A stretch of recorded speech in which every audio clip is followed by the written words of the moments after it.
"You're lonely here," she said suddenly. Nevin glanced down at her, startled by the observation. "What makes you say that the walls remember you talking to yourself?" She touched the console with reverent fingers. "And you made little marks on the needle over there.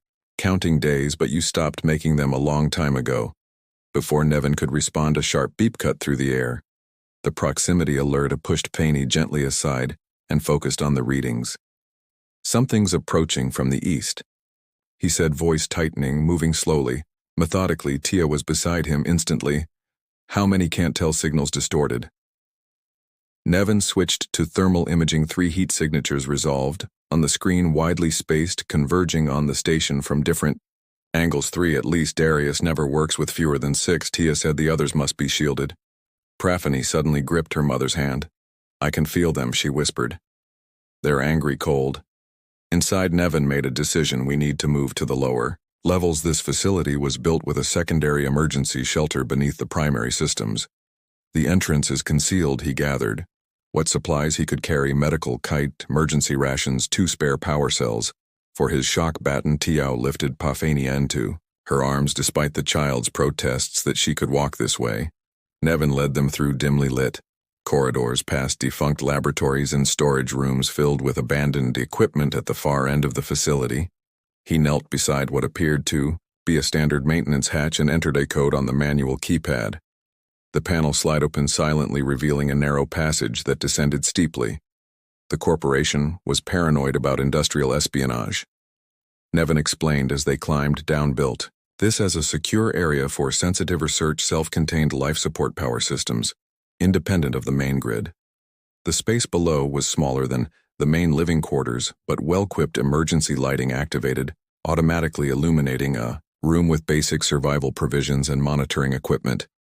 Nevin sealed the hatch behind them and activated the security lockdown on the small monitor he brought up. Exterior camera feeds. The storm continued unabated, but now dark shapes moved through the white chaos. Humanoid figures in advanced environmental suits, weapons clearly visible. 6, Tia counted, her voice flat. "Just as I thought." Nevin studied their equipment with a professional eye. Military, raw, heavily modified. "They're not taking chances, they never." 2, Tia set Praphany down on a narrow bunk built into the wall. "How secure is this place?" "The hatch is reinforced. Without the code or heavy cutting equipment, they won't get through easily." Nevin paused. "But they'll find it. Eventually. We need a plan beyond." Hitting Tia's eyes met his. "Why are you doing this? You could turn us over to them, save yourself." "Maybe I'm tired of corporations and mercenaries deciding who lives in these." Nevin checked his shock baton's charge full, but hardly a match for military weapons. "Besides, I've been abandoned here to die slowly. Might as well make it interesting." On the monitor, the intruders had reached the main entrance. One placed something against the door, likely a breaching charge. "They'll be inside within minutes," Nevin said. Praphany had been watching the monitor intently. Now she looked up at Neen, her violet eyes seeming to see through him. "You were a soldier once," she stated. "Before you counted days on the wall." Nevin stared at her. "How did you? The way you move." Tia interrupted, studying him with new interest. "The way you assessed their weapons and approach. Not just security training." Nevin's jaw tightened. "That was another life, one you left behind when you failed to save someone," Praphany said softly. "I can see it in your memories." "Praphany," Tia admonished gently. "We've discussed this." Nevin felt exposed, uncomfortable. "What exactly can you see?" "Echoes," the child replied simply, "between heartbeats. What was what might be." She touched the crystal at her throat. "It helps me see more clearly on the monitor." A muted flash indicated the detonation of the breaching charge. "The mercenaries were inside. They'll search methodically," Nevin said, pushing aside his discomfort. "Fanny's revelation, room by room. We have maybe 20 minutes before they find the hatch." Tia's expression hardened with resolve. "Then we need to be gone before they do." "There's nowhere to go," Nevin countered the storm. "There's always a way." Tia moved to examine the room, running her hands along the walls as if searching for something. "This shelter, are there other exits?" Nevin hesitated. "There's a maintenance tunnel. Emergency egress in case of containment failure. Leads to a surface hatch about half a kilometer from the main facility. That's our way out into certain death," Nevin argued. "The storm hasn't weakened. Without proper gear, you won't last 5 minutes." Tia turned to face him fully. "There's something you should understand about lumina physiology. Our bioluminescence isn't just decorative. We can intensify it, create A limited thermal field around ourselves. It's how we survived 3 days in your frozen wasteland. It wasn't enough out there. You were dying when I found you because I was sharing my energy with Fanny. Keeping her alive drained me faster than I anticipated. Taya glanced at her daughter. She's stronger now, we both are, and with your thermal blankets we have a chance on the monitor. The mercenaries had split into teams, systematically searching the facility. Their leader distinguishable by the red stripes on his environment suit, directed operations with practiced efficiency. That's Darius, Tia said, her voice dropping to a near whisper. He's persistent. Nevin made his decision. The tunnel access is behind that panel, he said, pointing to a section of wall marked with a barely visible maintenance symbol. But we need a distraction, something to draw them away from this area while we make our move. He moved to the emergency supply locker and began rummaging through it. There should be.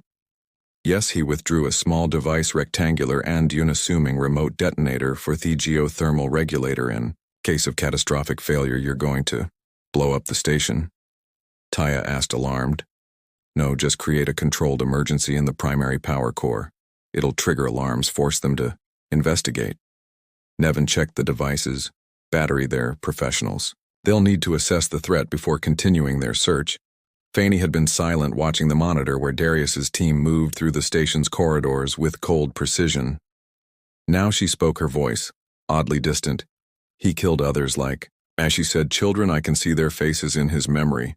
Nevin and Tia exchanged troubled glances. Cover your ears, little star, Tia said softly. Surprisingly, Fanny complied without argument. If only half of what you've told me is true, Nevin said quietly. These men deserve worse than a distraction. Focus on survival. Now, Talia replied. Vengeance is a luxury for those with secure futures. Nevin nodded grimly and moved to the access panel for the maintenance tunnel. It slid open silently, revealing a dark passage, barely wide enough for an adult to crawl through. I'll trigger the alarm, he said, handing Taya the spare thermal blankets and his emergency pack. When you hear it, move. Immediately follow the tunnel straight. There's only one path you're coming with. As Talia said, not a question but a statement. Nevin checked the monitor again. The mercenaries were getting closer. Someone needs to stay behind, make it look convincing. Give you time. No, Fanny was suddenly beside him, her small hand gripping his with surprising strength. If you stay, you die.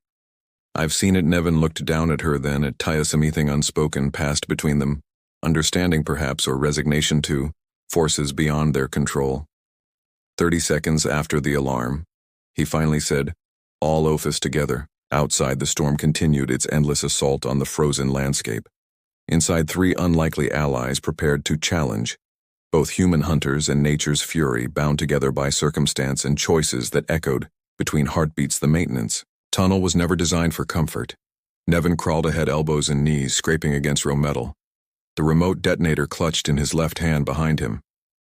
Tia guided Fanny, her bioluminescence providing a soft blue glow that made flashlights unnecessary. Almost to the junction, Nevin whispered. When we reach it, I'll trigger the alarm. Then we move fast. The tunnel widens slightly where it intersected with a vertical shaft. Old maintenance ladders, scorrided but still functional, led upward toward the surface access point. Nevin paused, checking the small monitoring device clipped to his wrist.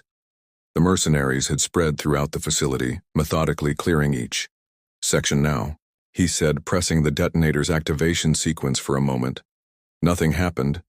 Then a distant rumble vibrated through the station's infrastructure. Warning klaxons blared, and emergency lighting shifted to pulsing red on his monitor.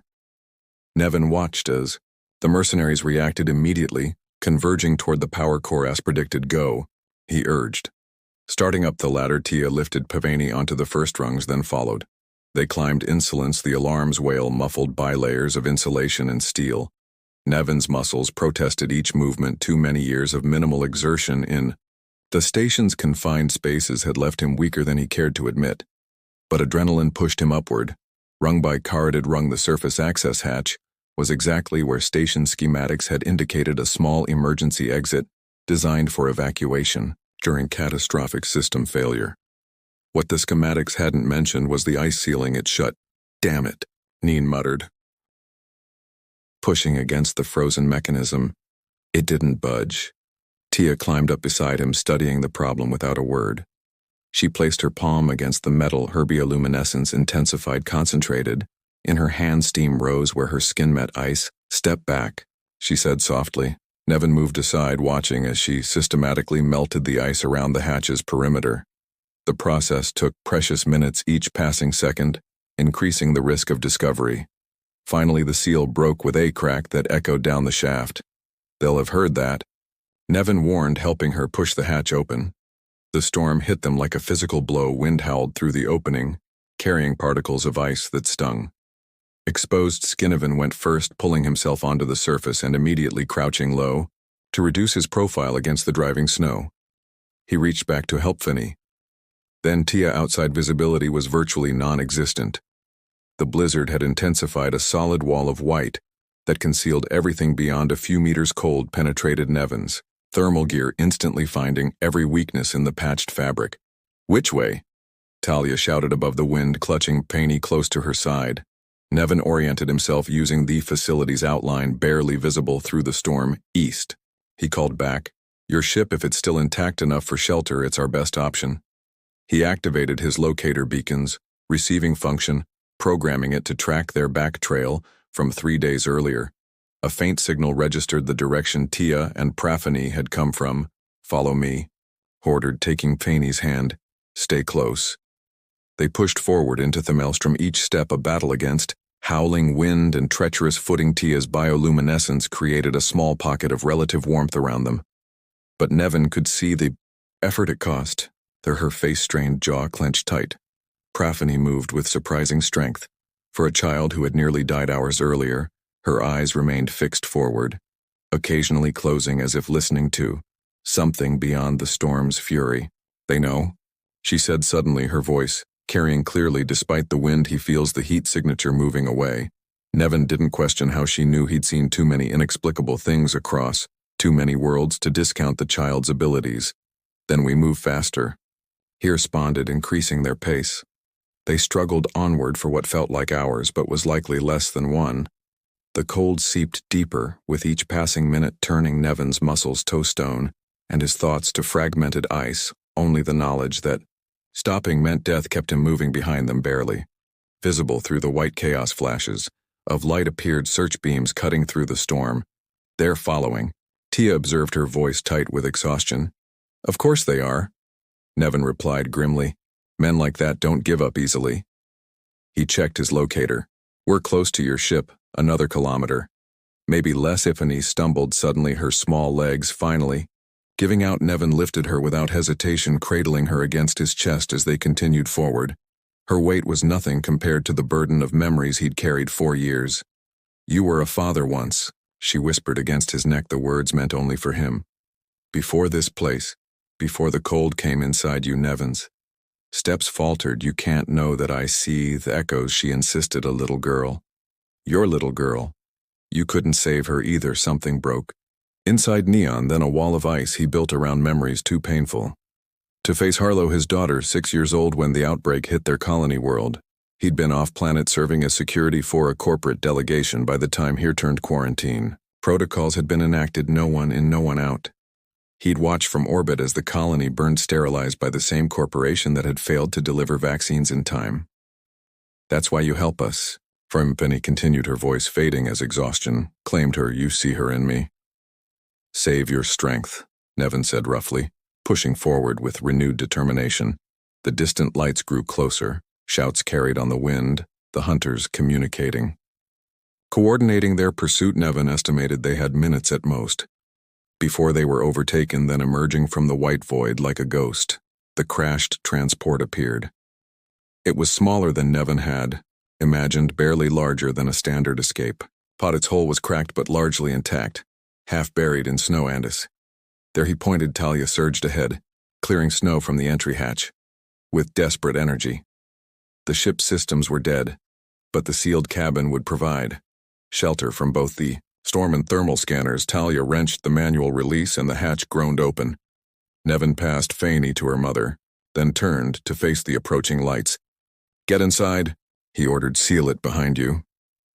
Tia paused at the hatch. What are you doing buying time? Nevin unclipped his shock baton, extending it to its full length. They're too close, they'll find the ship unless I draw them away. That's suicide. Tia protested, probably. Nevin agreed. But I've been dead for 3 years already, just waiting for my body to realize it. Paney stirred in her mother's arms. No, she said weakly. There's another way. Her small hand reached for the crystal pendant. It pulsed with renewed intensity, casting blue shadows across the snow. The ship, it's not completely dead. Tia's eyes widened. Fanny, no, you're not strong enough. What is she talking about? Nevin demanded. The crystal doesn't just mark royal bloodline. Tia explained rapidly. It's a power source. It can activate certain Luminina technologies, but the process drains the user. The ship will fly again, Fanny insisted. Just enough, just once. The approaching lights were close enough now that Nevin could make out individual figures through the storm. 6 of them, weapons raised, moving with practiced precision. Whatever you're going to do it now, he urged, backing toward the ship. Inside the cramped cabin, Praphany directed them to place her in the pilot's seat. Her small hands moved across dead control panels with strange familiarity. She pressed the crystal against a circular indentation in the center console. Help me, she told Nevin, your hands on mine. He complied without question, covering her tiny blue fingers with